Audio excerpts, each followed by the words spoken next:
오늘부터 이제 사무엘서 강의를 시작합니다. 토라 포션이 또 한 해의 사이클이 다 지났고요. 토라 포션을 다시 한번 할까 하다가 또 지금 상황도 그렇고 또 새롭게 또 주시는 하나님의 은혜를 기대하며 사무엘서 말씀을 펼치고자 합니다. 사무엘서는 사사시대 이후에 전개되는 이야기입니다. 사사시대 하면 우리가 잘 아는 것처럼 혼돈의 시대였습니다. 하나님의 말씀이 희귀해서 사람들 안에 비전, 이상이 사라졌던 그러한 때였습니다. 이러한 때 사무엘서는 한나라는 여인의 이야기로 시작을 합니다. 왜 아무런 힘도 없는, 역사를 바꿀 만한 아무런 능력도 없는 한 여인에게서 이 이야기가 시작이 될까요? 오늘은 한나가 이 사무엘서 이야기를 여는 데 있어서 왜 중요한 인물인지를 살펴보고자 합니다. 그러면서 함께 주님 주신 은혜를 나누고자 합니다. 사무엘상 1장 1절 2절 같이 읽겠습니다. 에브라임 산지 라마다임 소빔에 에브라임 사람 엘가나라는 사람이 있었으니 그는 여로함의 아들이요 엘리후의 손자 소후의 증손이 습의 현손이다. 그에게 두 아내가 있었으니 한 사람의 이름은 한나요 한 사람의 이름은 브닌나라. 브닌나에게는 자식이 있고 한나에게는 자식이 없었더라. 우리가 이 구절만으로도 우리는 한나의 삶이 얼마나 힘들었을까 그것을 짐작할 수 있습니다. 고대 이스라엘 사회에서 여인에게 자녀가 없다라는 것, 그것은 하나님의 저주나 징벌로 여겨졌던 것입니다. 아이를 낳지 못하는 한나의 일상은 비통함으로 가득했을 것입니다. 6절 말씀 한번 보겠습니다. 여호와께서 그에게 임신하지 못하게 하심으로 그의 접수인 브닌나가 그를 심히 격분하게 하여 괴롭게 하더라. 자, 아이를 못 낳는 것도 서러운데 브닌나라는 남편의 또 다른 아내 첩이죠. 브닌나가 한나를 분노하게 만듭니다. 한나가 아이를 못 갖는 것이 하나님이 한나의 신앙에 문제가 있거나 또 하나님께 벌을 받은 것이다. 브닌나는 그렇게 생각했던 것이죠. 그래서 브닌나는 첩인 주제에 본처인 한나를 깔보며 그녀를 격분시켰던 것입니다. 자신을 괴롭히는 원수 브닌나의 존재로 인해서 한나의 삶은 그야말로 분노와 괴로움으로 가득했습니다. 한편 남편인 엘가나는 한나를 아끼고 사랑했죠. 그래서 그녀에게는 제물로 드린 그 몫에서 다른 사람보다 2배의 몫을 주었습니다. 그러나 브닌나로 인해 화가 난 한나는 밥맛을 잃었습니다. 울며 제물로 드리고 남은 그 제물을 먹지 않았습니다. 그래서 엘가나가 한나를 위로하면서 이렇게 한마디를 건넵니다. 8절 보면 한나여 어찌하여 울며 어찌하여 먹지 아니하며 어찌하여 그대의 마음이 슬프냐. 내가 그대에게 10 아들보다 낫지 아니하냐. 자, 이 말이 한나에게 위로가 되었을까요? 아내를 위로하기 위해서 한 말이지만 그가 던진 대사가 별로입니다. 자기 중심적이죠.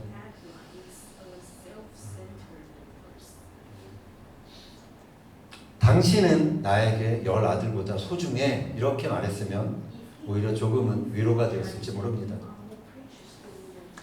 자, 그러나 이 한나의 불임의 문제는 인간적인 어떤 위로로도 돌파할 수 있는 그런 문제가 아니었습니다. 한나는 그래서 이 문제의 돌파를 위해서 결국 괴로운 마음을 가지고 하나님께 나아갑니다. 10절 보겠습니다. 한나가 마음이 괴로워서 여호와께 기도하고 통곡하며. 괴로움 가득한 한나가 여호와의 전에 나가서 기도하며 그의 마음을 쏟아냅니다. 통곡밖에 할 것이 없었습니다. 오랜 기도 끝에 한나는 입술은 움직이지만 목소리가 나오지 않을 정도로 진액을 쏟는 기도를 하나님께 드렸습니다. 그것을 보고 거기 있던 엘리 제사장이 말하죠. 너가 언제까지 취해 있겠느냐. 포도주를 끊으라. 한나는 정말 간절히 하나님 앞에 토하는 그러한 기도를 했지만 제사장은 그것을 취한 것으로 여길 정도로 당시 영적 지도자들이 그런 분별력이 없었던 것이죠. 자신의 신앙에 도움을 주지 못하고 오히려 자신을 오해하는 이 제사장으로 인해서 한나의 삶이 더 억울한 그런 마음으로 채워졌을 것입니다. 그러나 한나를 가장 근본적으로 고통스럽게 했던 것은 다름 아닌 하나님이라 할 수 있습니다. 1장 본문에서는 여호와께서 한나에게 임신하게 하지 못하였다라는 그러한 구절이 반복됩니다.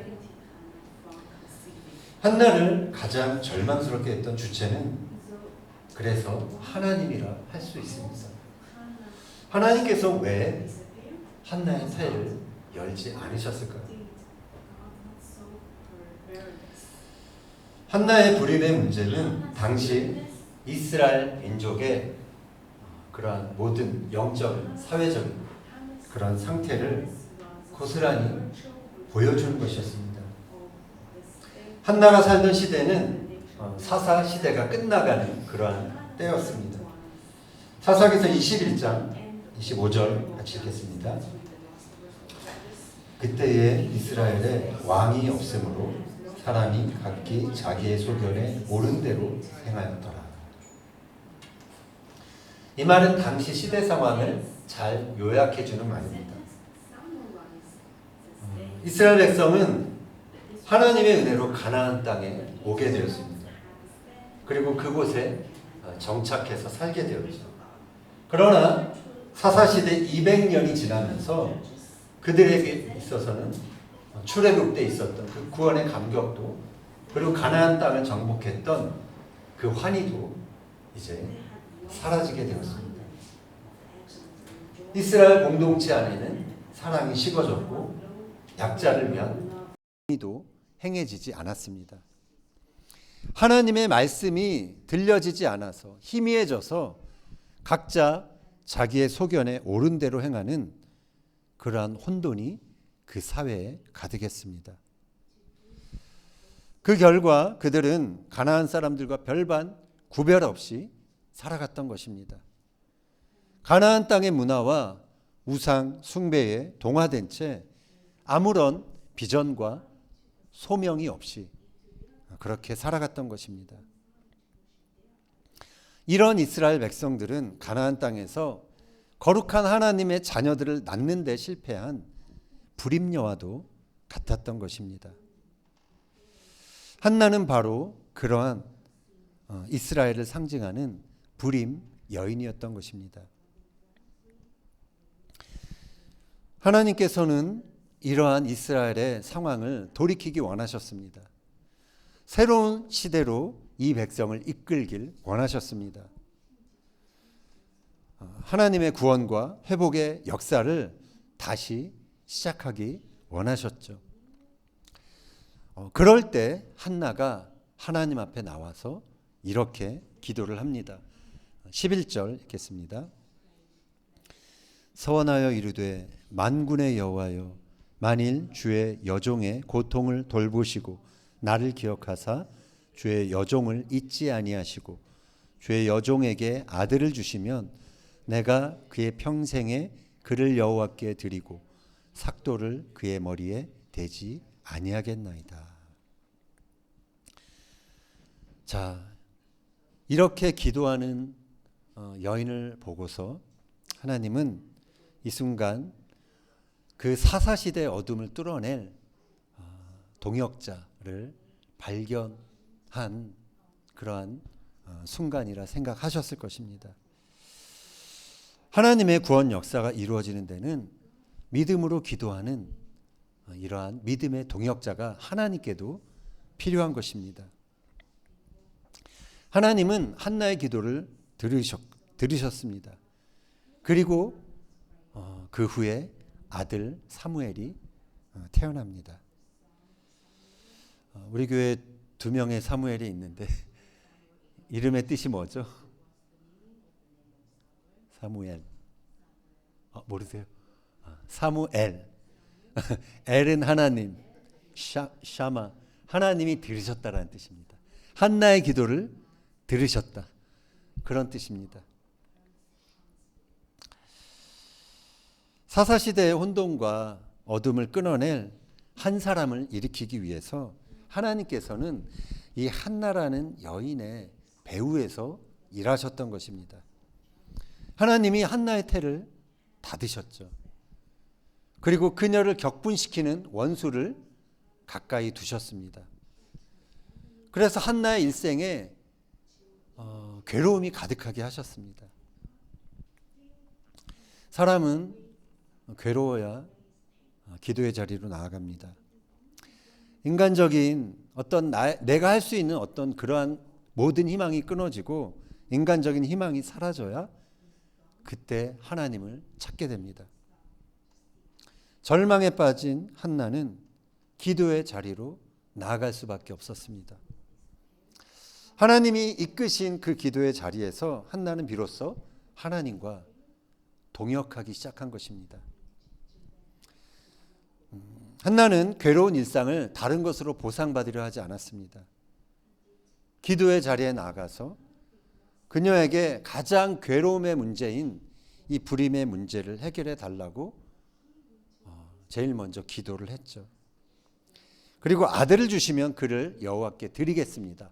삭도를 그의 머리에 대지 않겠습니다라고 서원했습니다. 삭도를 대지 않는다는 것은 이 아들을 나실인으로 바치겠다라는 서원입니다. 한나는 아들이 태어나면 그 아들을 그 땅 가나안 땅의 문화에 동화되지 않는 사람, 그리고 여호와 하나님 중심의 신앙을 지키는 자로 구별해서 드리겠다라는 서원을 한 것입니다.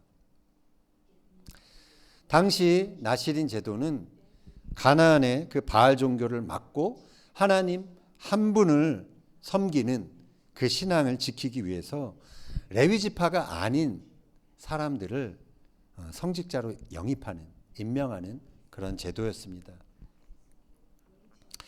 한나는 사사시대 이미 바알 종교에 물들어 버린 그런 이스라엘 사회에서 다시 하나님 한 분을 경외하는 그 부흥을 일으킬 사명자로 앞으로 태어날 아들을 드리겠다라고 서원을 한 것입니다. 한나는 그래서 단지 자기가 원하는 그것을 구했던 것이 아닙니다. 자신의 고통을 통해 기도하다가 결국은 하나님께서 그토록 원하고 계셨던 그 하나님의 뜻을 기도하는 사람이 된 것이었던 것입니다. 한나의 그 심정을 통하는 기도는 결국 하나님께서 한나를 위해 일하시는 도구가 되었습니다. 이 기도가, 한나가 드린 이 기도가 없었다면 한나의 일상은 운명에 지배되고 말았을 것입니다. 그러나 한나는 인간으로서는 불가능했던 그 불가능 속에서 기도하기 시작했습니다. 그리고 그 기도는 한나를 둘러싼 그 운명의 그늘을 벗겨냈던 것입니다. 그래서 그 기도는 자신과 그녀의 가정뿐만이 아니라 이스라엘 민족을 새롭게 하는 역사를 만들어냈던 것입니다. 아들 사무엘이 태어났고 그를 통해 이스라엘 민족이 영적으로 새롭게 되는 그러한 역사가 이제 펼쳐지게 된 것입니다. 아들을 낳고서 사무엘 2장에서 한나가 이렇게 기도합니다. 같이 한번 읽겠습니다. 1절. 한나가 기도하여 이르되 내 마음이 여호와로 말미암아 즐거워하며 내 뿔이 여호와로 말미암아 높아졌으며 내 입이 내 원수들을 향하여 크게 열렸으니 이는 내가 주의 구원으로 말미암아 기뻐함이니이다. 한나는 하나님 한 분으로 인해 기뻐합니다. 응답받은 선물 때문이 아니라 하나님의 존재로 인해 기뻐하게 됩니다. 여기서 내 뿔이 여호와로 말미암아 높아졌다라고 고백합니다. 뿔은 힘과 권위와 명예를 상징하는 것입니다. 한나는 하나님께서 높여주신 그 권위와 명예 때문에 기뻐했던 것이죠. 그 하나님의 구원을 경험하며 이제는 원수 앞에서도 당당히 머리를 들 수 있게 된 것입니다. 계속되는 한나의 그 고백을 같이 한번 읽겠습니다. 6절 이하 읽겠습니다. 여호와는 죽이기도 하시고 살리기도 하시며 스올에 내리기도 하시고 거기에서 올리기도 하시는도다. 여호와는 가난하게도 하시고 부하게도 하시며 낮추기도 하시고 높이기도 하시는도다. 가난한 자를 진토에서 일으키시며 빈궁한 자를 거름더미에서 올리사 귀족들과 함께 앉게 하시며 영광의 자리를 차지하게 하시는도다. 땅의 기둥들은 여호와의 것이라 여호와께서 세계를 그것들 위에 세우셨도다. 아멘. 한나는 모든 주권이 하나님께 있음을 찬양하고 있습니다. 한나는 정의를 베푸시는 하나님을 기뻐합니다. 그리고 진리로 통치하시는 하나님을 기뻐하며 찬양하고 있습니다. 한나는 마지막으로 이러한 선언을 합니다. 10절 읽겠습니다. 여호와를 대적하는 자는 산산이 깨어질 것이라 하늘에서 우레로 그들을 치시리로다. 여호와께서 땅끝까지 심판을 내리시고 자기 왕에게 힘을 주시며 자기의 기름 부음을 받은 자의 뿔을 높이시리로다 하니라. 아멘. 자, 아직 이 시대는 이스라엘에게 왕이 있었던 시대가 아닙니다. 아직 왕이 없던 시대에 한나는 장차 하나님께서 왕을 기름 부어 세우시고 그의 뿔을 높이실 것에 대해 찬양하고 있습니다. 이것은 한나 스스로가 할 수 있었던 기도가 아닙니다. 하나님의 마음과 하나님의 작정을 알았기 때문에 그때 할 수 있었던 예언적인 선포였던 것입니다. 한나는 이처럼 자신이 원하는 것을 구하는 자가 아니라 이제 하나님의 작정, 하나님의 구원의 계획, 그것을 이루기 위해 기도하는 자로 변해 있었던 것입니다. 사사시대의 혼돈이 끝나고 이스라엘의 이제 왕조가 시작되는 새 시대의 출발은 이처럼 한나라는 한 여인의 울부짖음, 기도 속에서 시작이 되었습니다. 괴로웠던 한나의 일상은 기도를 통해 하나님 나라로 연결되었습니다. 수치와 열등감, 분노와 괴로움으로 가득했던 한나의 삶은 기도를 통해 하나님의 그 통치와 주권을 확신하자 하나님의 나라로 바뀌었습니다. 이처럼 한나의 기도는 자신의 태를 열었고 자신의 집을 넘어 온 이스라엘 민족을 살리는 그러한 축복의 씨앗이 되었던 것입니다. 여기 있는 우리 모두가 다 이번 한 주간 이스라엘 위해서 또 이 땅의 상황을 위해서 많이 기도하셨으리라 생각이 듭니다. 이번 주간 이스라엘 위해서 기도하면서 이 말씀이 생각났습니다. 이사야서 54장 1절 같이 읽겠습니다. 잉태하지 못하며 출산하지 못한 너는 노래할지어다. 산고를 겪지 못한 너는 외쳐 노래할지어다. 이는 홀로 된 여인의 자식이 남편 있는 자의 자식보다 많음이라 여호와께서 말씀하셨느니라. 아멘. 지금 이스라엘에는 큰 슬픔과 괴로움과 그리고 격분하는 감정이 있습니다. 그런데 지금의 이 이스라엘, 꼭 지금만이 아니라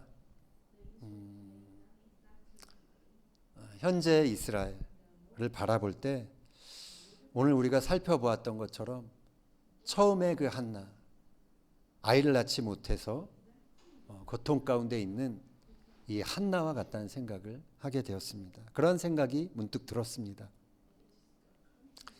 세상에 너무 동화되어서 하나님의 말씀이 아니라 각자 자기의 소견에 옳은 대로 행하는 그 사사기 시대의 백성들, 그래서 하나님의 거룩한 자녀를 더 이상 낳지 못하는 불임녀와 같다라는 생각을 하게 되었습니다. 그러나 이 이사야가 예언적인 선포를 했듯이 우리 모두가 다 이 민족을 축복하며 기도하기를 원하고 있을 것입니다. 홀로 된 여인의 자식이 남편 있는 자의 자식보다 많게 될 것이라. 이 말씀을 우리가 믿음으로 선포하기를 원합니다. 하나님께서는 지금 이 시대의 혼돈을 끝내고 새로운 시대로 우리 모두를 이끄시기 원하십니다. 그래서 한나와 같이 하나님의 그 구원 계획, 구원 경륜을 이루기 위해서 기도로 동역하는 그러한 사람을 하나님은 찾고 계십니다. 잉태하지 못하고 출산하지 못했던 한나는 하나님께 나아가 기도함으로 잉태하고 출산하는 그러한 사람이 되었습니다. 잉태는 새 생명을 낳기 위해 고통을 감수하는 시간입니다. 출산은 그 고통을 통해 생명을 낳는 그러한 시간입니다. 지금 우리는 한나와 같이 기도하며 한 시대를 살릴 생명을 낳고 길러야 하는 것입니다. 여러분의 지금 일상이 남들에게 말 못할 그 고통으로 만약 채워져 있다면, 그리고 누군가에게 되갚고 싶은 그러한 분노로 가득하다면, 그것은 여러분을 기도의 동역자로 부르시는 하나님의 초대일지도 모릅니다. 하나님은 고통 가운데 우리를 기도의 자리로 이끄십니다. 우리가 신음 속에 엎드린다면 하나님께서는 우리의 삶 속에 당신의 나라를 시작하시고 건설해 나가실 것입니다. 그럴 때 우리는 하나님으로 인해, 그분의 통치로 인해 결국은 기뻐할 수 있게 되는 것입니다. 그럴 때 우리는 우리를 괴롭혔던 원수 앞에서도 머리를 들 수 있는 당당함을 얻게 되는 것입니다. 바라기는 지금 고통 가운데 있는 이 땅의 사람들이 하나님 때문에 다시 머리를 들 수 있게 되기를 기도합니다. 또한 우리의 모든 일상의 간구가 그냥 나 자신의 행복과 안전과 번영만이 아니라 하나님의 나라와 장차 그분이 하실 그 원대하신 구원의 계획이 이루어지는 그 하나님의 그 뜻에 연결되기를 바랍니다. 그래서 이 시대의 어둠을 밝힐 생명을 잉태하고 출산할 수 있는 저와 여러분이 되기를 예수님의 이름으로 축원합니다.